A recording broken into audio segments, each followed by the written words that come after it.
Oh, sup chicks, this is Last Bro. You can slide into the DMs of your mind with this review of Crusader Kings 2, Holy Fury.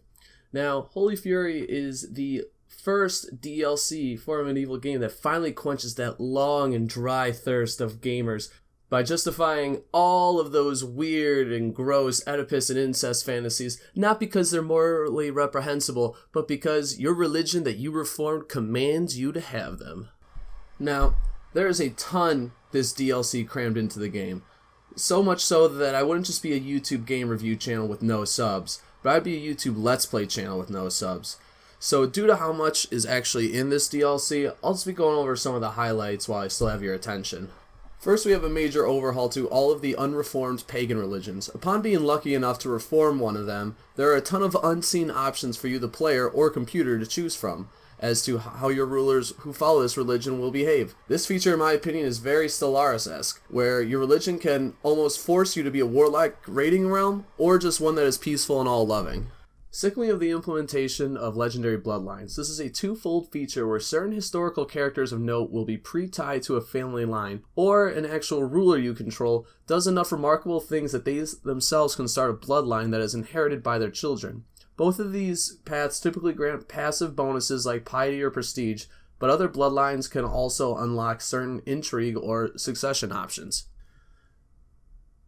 The third thing we see is the implementation of warrior lodges. This gives pagan rulers, and in some cases non-pagan rulers, the ability to actually put your ruler into the thick of battle and not just sitting cooped up in his dirt hut, but it actually forces your ruler to put themselves into harm's way in the chance that they rise through the ranks to become the badass their mom always wanted them to be. The last major item is how great holy wars are fought. No longer is it just a showdown of who can field the largest doom stack that is ready to slap or be slapped by the opponents of their doom stack. Now there is something called planning and organizing involved before sending these doom stacks. So just a subtle difference. Players now have to put up sponsors and troops and money to the whole campaign, which will help ultimately decide whether they should be successful and who will earn the land when it is won. Okay, if I haven't lost you already, then we're in good shape. Now it's time for me to go into some of the things I liked and disliked about the game. First thing I liked, I love the implementation of the bloodlines into this game. To me, this is the game's own way of acknowledging when you truly have an awesome ruler or someone of note. Tell me what's better than your king, King Wojciech the Dickwagon of Bohemia, when he finally dies from syphilis after attracting it from his gay lover, all the while holy warring into Central Europe. What's better than that? Well, let me tell you what's better.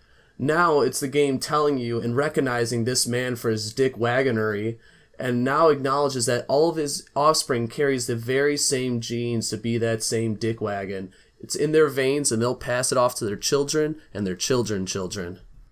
Second positive is just how much is packed into this DLC. It gets to the point where I think Paradox was just trying their best to gun for all the memes they possibly could pack in here rather than doing anything else with their lives. On top of all the in-game mechanical changes, Crusader Kings 2 now officially has 2 sponsored mods in this package, Shattered World and Randomized World, both of which need to be played if you're someone who's getting a little bit bored of the same tired map in countries of Europe. The other thing they've also added is Animal Kingdoms. Now you can play as different little furry animals conquering and butchering each other to rule over supremacy of the same place of Europe. So all you furries out there, now you can finally play a game that truly accepts you.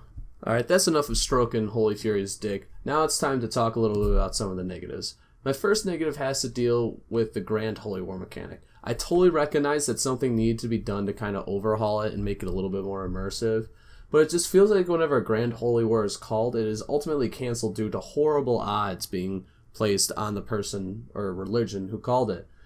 And it just eventually begins to feel like we're all participating in some lame multi-level marketing scheme that the papacy is running.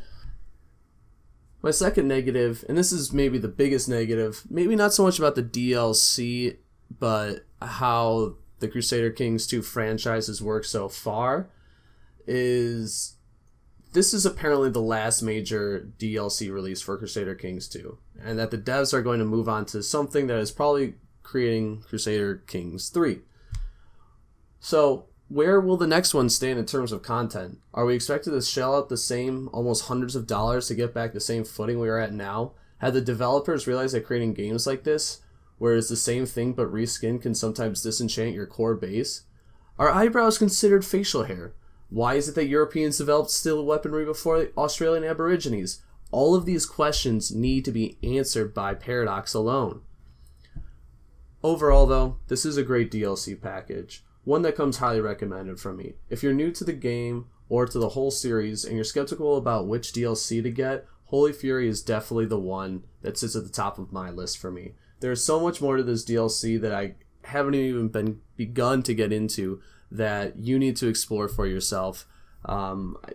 If this is truly the last major piece of DLC from Paradox for Crusader Kings 2, they definitely went out with a bang. Well, guys, this is Last Mohican. Hope you enjoyed my first review. If you liked what you heard, hit that subscribe button for me since I'm new to this. Well, new to this channel specifically. But yeah, if you have any recommendations or suggestions, is actually probably what I should say, of what I should review next, please let me know. I'll definitely do my best. I'll also be coming out with some tutorials for Crusader Kings 2. I've played it thousands of hours at this point, so I know it well enough. But yeah, alright guys, take it easy.